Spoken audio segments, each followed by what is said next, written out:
A very good evening and जय Hind to everyone. तो सबसे पहले मैं आप सभी का स्वागत करता हूं सेप एकेडमी के इस यूट्यूब चैनल पे। और आज हम लोग बात करने वाले हैं एक इम्पॉर्टेंट टॉपिक जो कि आपके स्क्रीन पे है। और आज का टॉपिक है नेशनल एजुकेशन पॉलिसी और एनईपी।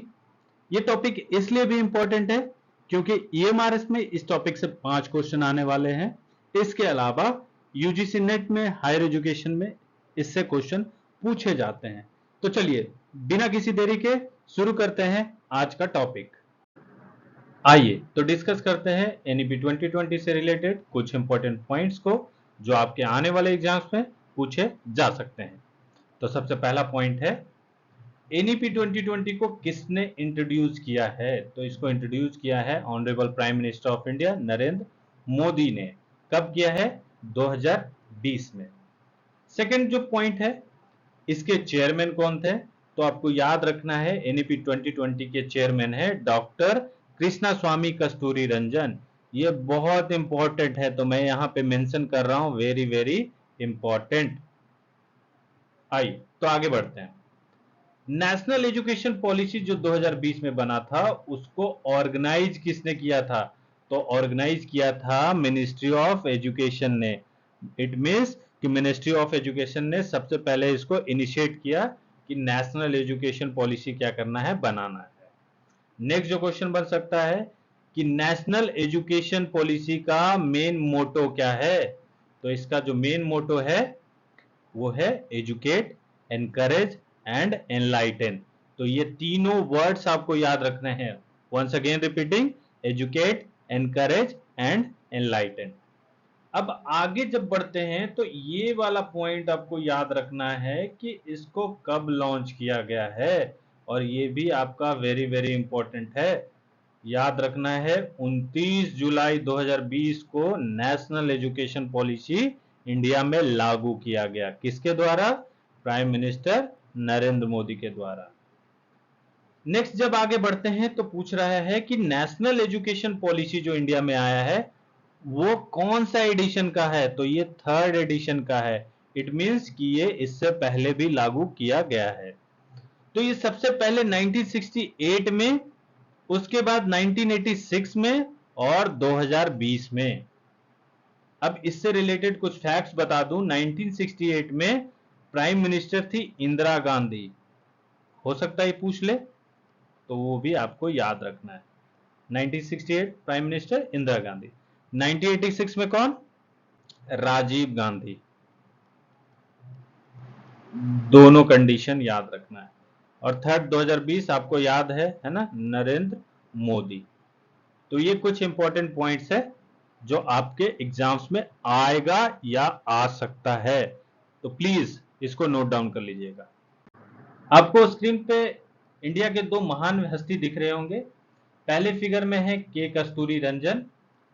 इनके बारे में आपको बताता चलूं, ये इसरो के क्या है, फॉर्मर चेयरमैन रह चुके हैं। इसरो आपको पता है इंडियन स्पेस रिसर्च ऑर्गेनाइजेशन जिसको बोलते हैं। और दूसरे फिगर में आपको दिख रहे होंगे honourable prime minister of India, है ना? कौन है?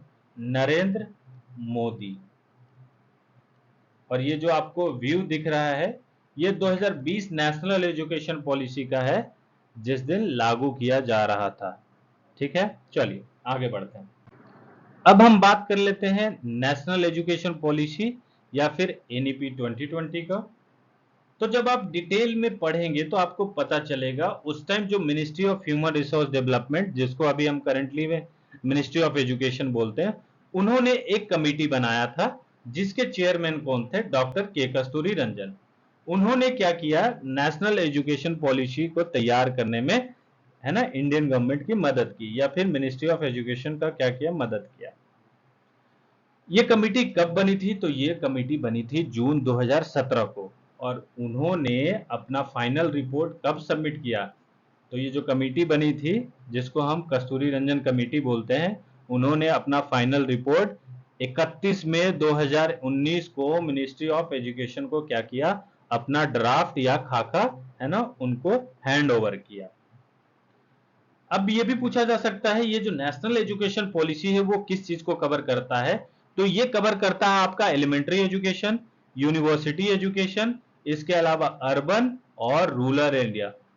इट मीन्स कि वहां पे एजुकेशन के लेवल को, स्टैंडर्ड को कैसे इंप्रूव किया जाए, ये नेशनल एजुकेशन पॉलिसी क्या कर रहा है, टारगेट कर रहा है, और इन सब चीजों को वो कवर करने की कोशिश कर रहा है। ठीक है, चलिए आगे बढ़ते हैं।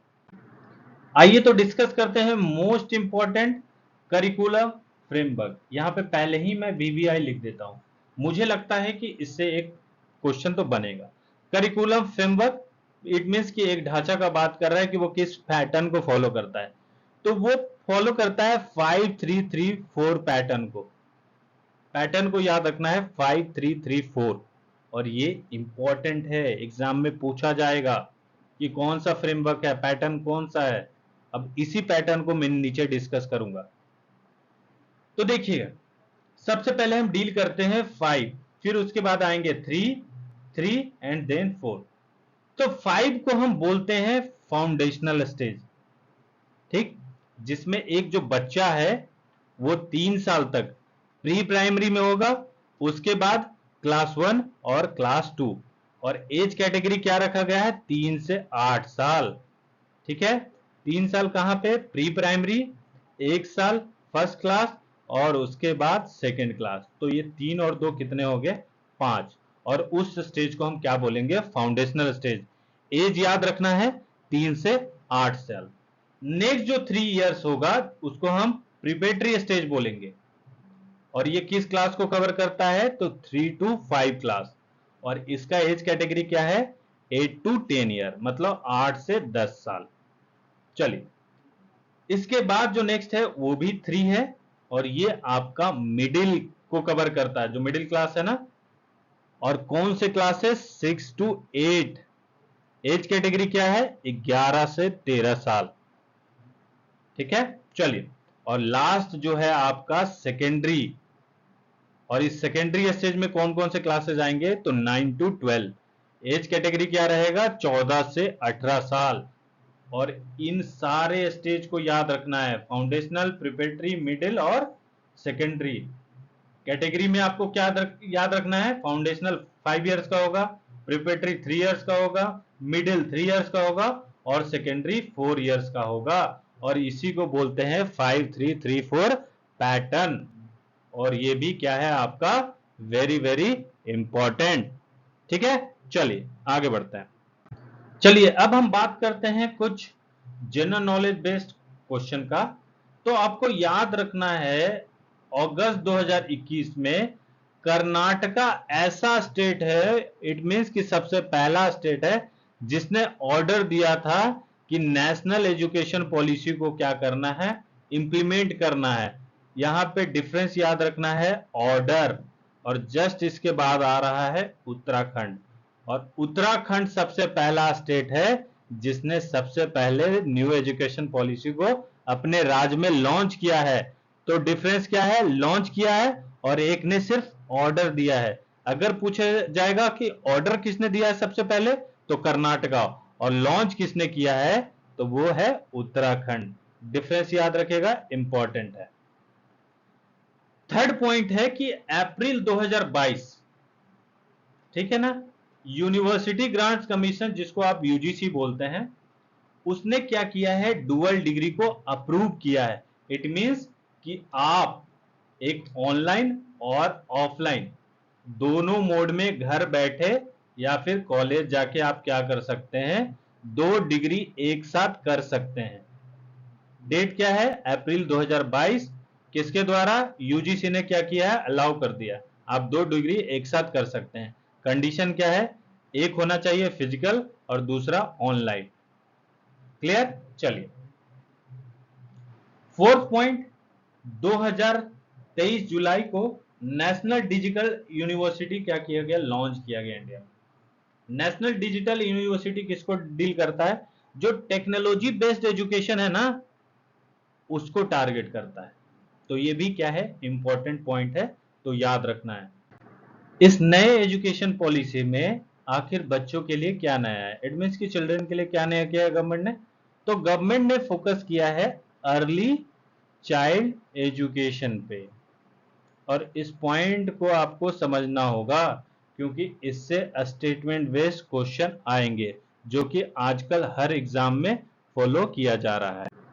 नेशनल एजुकेशन पॉलिसी के कुछ की फीचर्स है, उसमें सबसे पहला है अर्ली चाइल्ड एजुकेशन। गवर्नमेंट क्या कर रही है, बच्चों को रिकॉग्नाइज कर रही है और उनका जो अर्ली चाइल्ड एजुकेशन है ना उस पर फोकस कर रही है और उनको है ना पहले ही तैयार कर रही है। किसके लिए, सेकेंडरी लेवल ऑफ एजुकेशन के लिए। इस नेशनल एजुकेशन का जो मेन एम है वो कोशिश कर रहे हैं कि ये बच्चे को हाई क्वालिटी एजुकेशन मिले। कब तक, up to the age of 8 years. सरकार ये फोकस कर रही है कि आपको उच्च गुणवत्ता का शिक्षा मिले। कब तक, 8 साल के उम्र तक। ठीक है। और इस नेशनल एजुकेशन पॉलिसी जिसका जो national mission on foundational literacy बोलते हैं वो कोशिश कर रही है कि बच्चा जब 3rd ग्रेड तक पहुंचे, ठीक है, उस टाइम तक बच्चा का बेसिक रीडिंग, राइटिंग और न्यूमेरेसी स्किल क्या हो जाए, इंप्रूव हो जाए। इट मीन्स कि बच्चा जब 3rd क्लास तक पहुंचे ना या फिर पास करे उस टाइम तक उसका पढ़ने लिखने और समझने का क्या हो, स्किल डेवलप हो जाए ताकि वो जब फ्यूचर में आगे बढ़े तो उसको कोई दिक्कत ना हो। तो ये फोकस करता है अर्ली चाइल्ड एजुकेशन। इन सारे पॉइंट्स को आपको क्या करना है, देखना है, याद करना है और समझना है क्योंकि स्टेटमेंट बेस्ड और कॉन्सेप्चुअल क्वेश्चन जरूर आएगा। सेकेंड जो फीचर है नेशनल एजुकेशन पॉलिसी का वो क्या है, स्कूल एजुकेशन। प्रीवियस या फिर पिछले स्लाइड में हम पढ़ रहे थे अर्ली चाइल्ड एजुकेशन, अब हम पढ़ेंगे स्कूल एजुकेशन। इसको ही डील करते हैं वन बाय वन। तो स्कूल एजुकेशन में जो पहला पॉइंट बोलता है वो क्या है, जो आपका करिकुलर स्ट्रक्चर हो जाएगा वो क्या हो जाएगा, 5, 3, 3 और 4 का हो जाएगा। ये इंपॉर्टेंट है ना, याद रखना है। ये अब लागू हो गया स्कूल में। सेकंड पॉइंट क्या बोलता है कि जो वोकेशनल एजुकेशन है वो अब क्लास 6 से लागू कर दिया जाएगा। इट मीन्स कि बच्चे को जॉब के लिए क्लास 6 से ही क्या किया जाएगा, ट्रेन किया जाएगा, स्किल्ड किया जाएगा।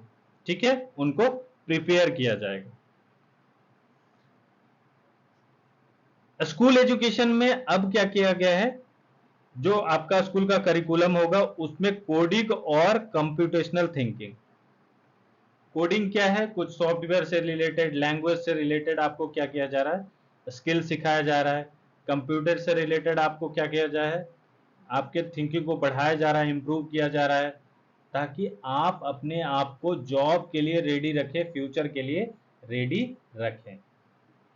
इसके अलावा मल्टीलिंगुअलिज्म पे काम किया जा रहा है। इट मीन्स कि अब आप बाध्य नहीं है, लिमिटेड नहीं है कि सिर्फ एक ही लैंग्वेज सीखना है। आप कोई भी लैंग्वेज सीख सकते हैं, either Hindi, English, Bhojpuri, Magahi, Punjabi, any language you are free to learn. ठीक है। चलिए,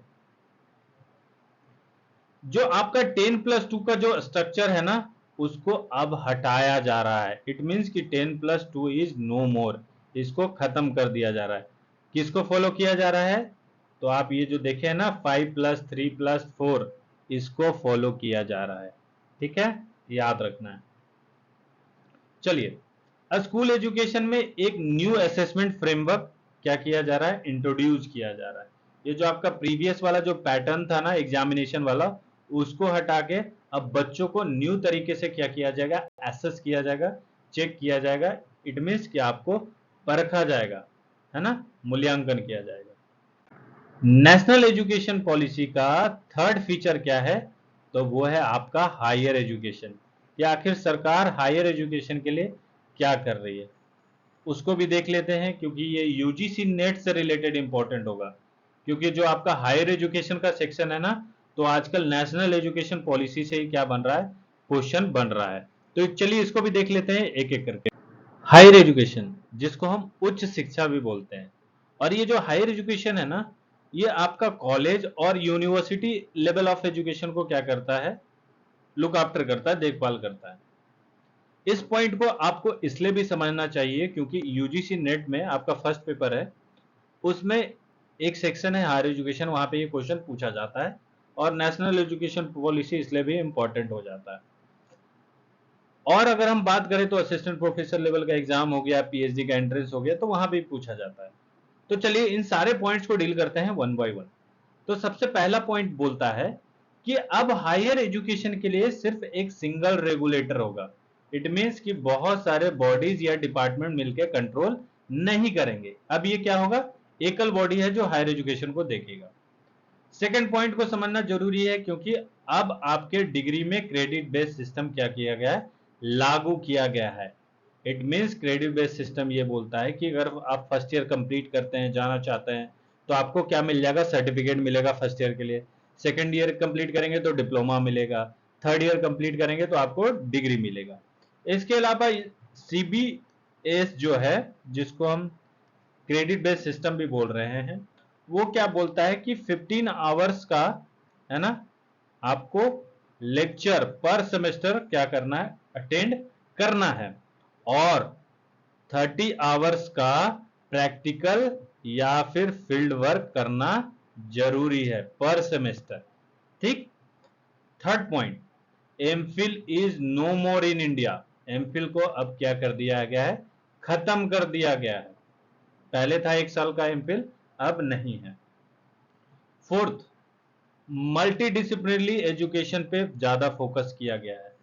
मल्टीडिसिप्लिनरी क्या बोलता है कि आप अपने डिपार्टमेंट या फिर सब्जेक्ट के अलावा अगर कोई और कोर्स डिसिप्लिन में आप क्या करना चाहते हैं, डिग्री करना चाहते हैं, पढ़ना चाहते हैं, पीएचडी करना चाहते हैं, तो वो भी आप कर सकते हैं।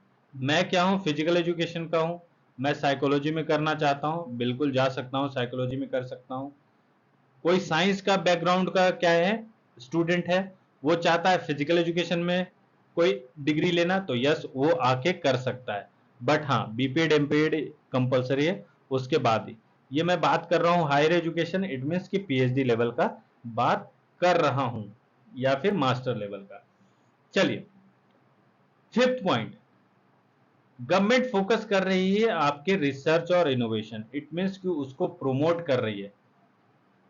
अभी 2023 में ही करंट में एक ड्राफ्ट आया है, एक नोटिस आया है गजट में, उसमें मेंशन है कि जितने भी यूनिवर्सिटी हैं, इंस्टीट्यूट है, वहां पे एक रिसर्च और इनोवेशन सेंटर खोला जाए, ताकि जो स्टूडेंट है उनको एजुकेट किया जाए, स्किल्ड किया जाए, ट्रेंड किया जाए और आपको तैयार किया जाए। आपको भी पता है कि एक जो कंट्री है उसका डेवलपमेंट टोटली डिपेंडेंट होता है रिसर्च एंड इनोवेशन पे। दैट्स वाई गवर्नमेंट किस पे फोकस कर रही है या फिर प्रमोट कर रही है, वो है आपका रिसर्च एंड इनोवेशन। तो इन सारे पॉइंट्स को आपको याद रखना है। ठीक है, चलिए आगे बढ़ते हैं।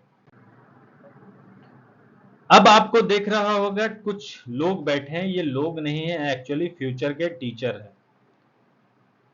और न्यू एजुकेशन का जो फोर्थ पॉइंट है वो किस पे फोकस किया गया है, टीचर एजुकेशन पे, कि आखिर शिक्षकों को क्या करना है और कैसे तैयार करना है।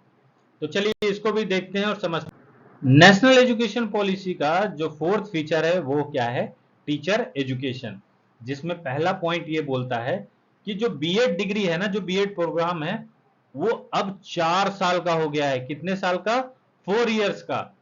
इट मींस कि जो 2 इयर्स का जो बीएड था उसको क्या कर दिया गया, खत्म कर दिया गया है, और लागू किसको किया गया है, 4 इयर्स को। ठीक। सेकंड पॉइंट, जो national council for teacher education था, जिसको हम एनसीटीई बोलते हैं, वो अब क्या होगा, सोल रेगुलेटर होगा टीचर एजुकेशन का। सोल मतलब क्या होता है, ये अकेले क्या करेगा, टीचर एजुकेशन को कंट्रोल करेगा, इसके अलावा और कोई बॉडी नहीं होगी। Third point, promotion of continuous professional development of teachers. It means जो टीचर्स हैं उनके प्रोफेशनल, है ना, प्लस उनके प्रमोशन पे क्या किया जाएगा, काम किया जाएगा। आपको भी पता है एक टीचर का मोटिवेशन क्या होता है, कि जितना आप काम कर रहे हैं उसका उतना इंपॉर्टेंस आपको दिया जाए। दैट्स वाई गवर्नमेंट क्या कर रही है, आपके प्रोफेशनल प्लस प्रमोशन पे काम कर रही है, जिसका फायदा मिलेगा आने वाले टीचर्स को। ठीक है, तो ये कुछ क्या था, फैक्ट्स था टीचर एजुकेशन से रिलेटेड। अब आपके स्क्रीन पे दिख रहा होगा एनसीटीई। एनसीटीई का फुल फॉर्म सबको पता है, नहीं पता है तो ऑलरेडी लिखा हुआ है, national council of teacher education.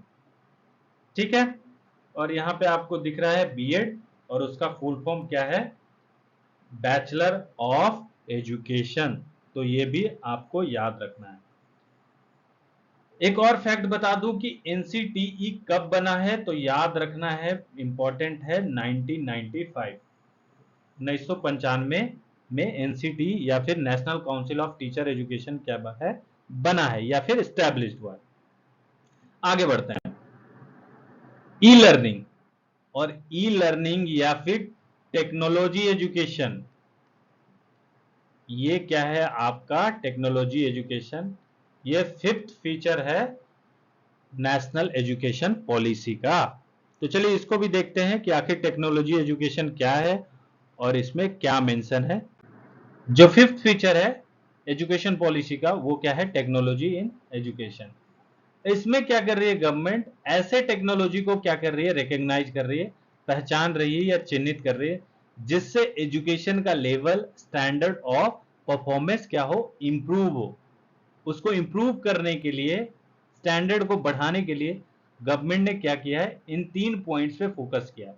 सबसे पहला पॉइंट क्या किया है, नेशनल एजुकेशन टेक्नोलॉजी फोरम का क्या किया है, स्टैब्लिश किया है। इट मींस कि उसको डेवलप किया है, बनाया है। ठीक है। सेकंड पॉइंट बोलता है कि डिजिटल इंफ्रास्ट्रक्चर फॉर एजुकेशन क्या किया है, क्रिएट किया गया, बनाया गया। अब इसका फायदा ये होगा कि आपका जो टीचिंग लर्निंग है वो इंप्रूव होगा, एजुकेशन का लेवल इंप्रूव होगा, उसका स्टैंडर्ड इंप्रूव होगा। और थर्ड पॉइंट बोलता है कि ऑनलाइन और ब्लेंडेड लर्निंग को क्या किया गया है, प्रमोट किया है। ऑनलाइन आपको पता ही है, जो अभी आप घर बैठे पढ़ रहे हैं। ब्लेंडेड लर्निंग क्या होता है, online plus face to face learning. अगर आपको ऑनलाइन पढ़ना है या फिर इलेक्ट्रॉनिक डिवाइस से यूज करके पढ़ना अपने पेस के अकॉर्डिंग, या फिर फेस टू फेस स्कूल में जाके पढ़ना, इन दोनों मेथड को अगर आप फॉलो करते हैं तो उसको हम क्या बोलते हैं, ब्लेंडेड लर्निंग बोलते हैं। ठीक है ना। And the very next is national education policy on physical education and sports. ये काफी इंपॉर्टेंट है कि आखिर फिजिकल एजुकेशन और स्पोर्ट्स के लिए क्या इंफॉर्मेशन मेंशन है नेशनल एजुकेशन पॉलिसी 2020 में। तो चलिए इसको भी डील करते हैं one by. National education policy 2020 में सबसे ज्यादा फोकस किया गया है फिजिकल एजुकेशन और स्पोर्ट्स पे, कि अगर किसी स्टूडेंट का ओवरऑल डेवलपमेंट करना है तो वो किसके थ्रू पॉसिबल है, तो वो फिजिकल एजुकेशन और स्पोर्ट्स के थ्रू ही पॉसिबल है। और पहला पॉइंट यही बोल रहा है, फिजिकल एजुकेशन को अब क्या किया गया है, मैंडेटरी पार्ट ऑफ करिकुलम बनाया है। इट मीन्स कि जितना लेवल ऑफ एजुकेशन है ना, उसमें physical education as a compulsory subject पढ़ाया जाएगा। पहले क्या था, ये एज ऑप्शनल या फिर सेलेक्टिव सब्जेक्ट था, but it is no more optional, it is mandatory, मतलब कंपलसरी है कि आपको, है ना, हर लेवल ऑफ एजुकेशन में पढ़ाना ही है। सेकंड पॉइंट ये बोलता है कि अब स्पोर्ट्स और फिजिकल एक्टिविटी को स्कूल में क्या किया जाए, प्रमोट किया जाए। ठीक है। इसके अलावा स्पोर्ट्स इंफ्रास्ट्रक्चर पे फोकस किया जाए। नेशनल स्पोर्ट्स टैलेंट सर्च है ना, सिस्टम डेवलप किया जा रहा है स्कूल लेवल से ही, ताकि उनको आइडेंटिफाई करके आगे प्रमोट किया जाए। थर्ड पॉइंट ये बोलता है कि योगा और फिजिकल एक्टिविटी को आपके करिकुलम में शामिल किया गया है। अब आपको भी पता है योगा करने से आप फिजिकली और मेंटली क्या होते हैं, फिट हेल्दी होते हैं, है ना। हाँ, दैट्स वाई योगा और फिजिकल एजुकेशन को भी करिकुलम में ऐड किया गया है, जिससे आपका फिजिकल और मेंटल वेलबींग क्या हो, डेवलप हो। तो ये सारे पॉइंट्स इंपॉर्टेंट है ना, फिजिकल एजुकेशन और स्पोर्ट्स वालों के लिए। तो ये आपको जानना चाहिए, पढ़ना चाहिए और समझना चाहिए। ठीक है, चलिए आगे बढ़ते हैं। फोर्थ पॉइंट क्या बोलता है कि लोकल लेवल और नेशनल लेवल का पार्टिसिपेशन बढ़ाने के लिए हमें इंटर स्कूल और इंटर कॉलेज का स्पोर्ट्स कंपटीशन कराना होगा। इसका फायदा ये होगा कि बच्चे यहां से आइडेंटिफाई होंगे और वो मोटिवेट होंगे प्लस प्रमोट होंगे कि आगे जाके district level, state level, national level या फिर इंटरनेशनल लेवल पे अपने आप को प्रूव कर सके। ठीक है। फिफ्थ पॉइंट, सरकार और क्या कर रही है, एक नेशनल स्पोर्ट्स एजुकेशन बोर्ड को क्या कर रही है, स्टैब्लिश कर रही है, जो देखभाल करेगा स्पोर्ट्स एजुकेशन, उससे रिलेटेड पॉलिसीज और प्रोग्राम्स को। कि वो सही से इम्प्लीमेंट हो और उसको लोग फॉलो करें। 6th पॉइंट और लास्ट पॉइंट है कि हमें अगर फिजिकली फिट होना है, हेल्दी होना है, इसके अलावा लाइफस्टाइल से रिलेटेड जितनी भी बीमारियां हैं उससे दूर रहना है, उसको दूर करने के लिए एक national physical fitness promotion and prevention of life disease programme क्या किया गया है, लॉन्च किया गया है। इसमें कुछ फिटनेस से रिलेटेड एक्टिविटीज हैं, लाइफस्टाइल रिलेटेड कुछ क्या बोलते हैं रूल्स एंड रेगुलेशन है, इंफॉर्मेशन है, अवेयरनेस प्रोग्राम है, जिससे आपको एजुकेट किया जाएगा, अवेयर किया जाएगा, है ना, और इन्फॉर्म किया जाएगा ताकि आप अपने आप को फिजिकली फिट करें और ऐसे बीमारियों से दूर रखें जो आपके लिए नुकसान देह है। ठीक है, आइए न्यू एजुकेशन पॉलिसी से रिलेटेड कुछ की पॉइंट्स है उसको जल्दी से एक बार डिस्कस कर लेते हैं। तो सबसे पहला है मल्टीडिसिप्लिनरी एजुकेशन पे फोकस किया जा रहा है। इट मींस कि आप अपने सब्जेक्ट या डिग्री के अलावा आप किसी और एलाइड या फिर डिसिप्लिन में भी क्या कर सकते हैं, अपने आप को इनरोल कर सकते हैं या पढ़ सकते हैं। सरकार आपको पहले से ही स्किल्ड बना रही है और जॉब के लिए क्या कर रही है, रेडी कर रही है ना। इट मींस कि vocational education and skill development पे काम कर रही है। नेक्स्ट है आपका होलिस्टिक असेसमेंट। इट मींस कि आपको ओवरऑल क्या किया जा रहा है, एसेस किया जा रहा है और जो भी कमियां हैं उसको दूर किया जा रहा है। अब आप किसी भी सब्जेक्ट को पढ़ने के लिए फ्लेक्सिबल है, ठीक है ना, आपका जो मन है आप वो क्या कर सकते हैं, सब्जेक्ट को ऑप्ट कर सकते हैं चॉइस के अकॉर्डिंग और पढ़ सकते हैं। फ्यूचर में आपको रोजगार मिल जाए इसलिए आज गवर्नमेंट क्या कर रही है, आपको स्किल से रिलेटेड जो भी इंफॉर्मेशन है, ट्रेनिंग है ना, वो दे रही है। डिजिटल एजुकेशन, इट मीन्स कि एजुकेशन में टेक्नोलॉजी को बढ़ावा दिया जा रहा है। Equity and inclusion, it means सारे वर्ग के जो भी लोग हैं या स्टूडेंट है, चाहे वो तेज हो, मंद बुद्धि हो या फिर कमजोर हो, उन सारों को क्या किया जा रहा है, इसमें इंक्लूड किया जा रहा है। ठीक है ना। ग्लोबल रिकॉग्नाइजेशन मिल रहा है, इट मीन्स कि विश्व स्तर का आपको क्या मिल रहा है, पहचान मिल रहा है। एग्जाम से रिलेटेड जो बर्डन था, स्ट्रेस था, उसको भी इस न्यू एजुकेशन पॉलिसी में क्या किया गया है, कम किया गया है। ठीक है। और नेक्स्ट, रिसर्च और इनोवेशन पे फोकस किया गया है, उसके स्टैंडर्ड को बढ़ाने के लिए, है ना, रिसर्च और इनोवेशन को प्रमोट करने के लिए कॉलेज लेवल या यूनिवर्सिटी लेवल पे, है ना, एक रिसर्च एंड इनोवेशन क्या किया जा रहा है, एकेडमिक विंग, है ना, डेवलप किया जा रहा है। एंड लास्ट है आपका preserving local language and culture. उनको आइडेंटिफाई करके आप एक लैंग्वेज सीखना चाहे, दो लैंग्वेज सीखना चाहे या फिर खुद का लैंग्वेज सीखना चाहे, वो भी आप सीख सकते हैं। ठीक है ना, उसको बचाया जा रहा है प्लस उनको बढ़ावा दिया जा रहा है। ठीक है, तो that's all from today, thank you so much. तो बने रहिए, आगे भी हम मिलते रहेंगे किसी और नए वीडियो के साथ। जय हिंद, गुड नाइट।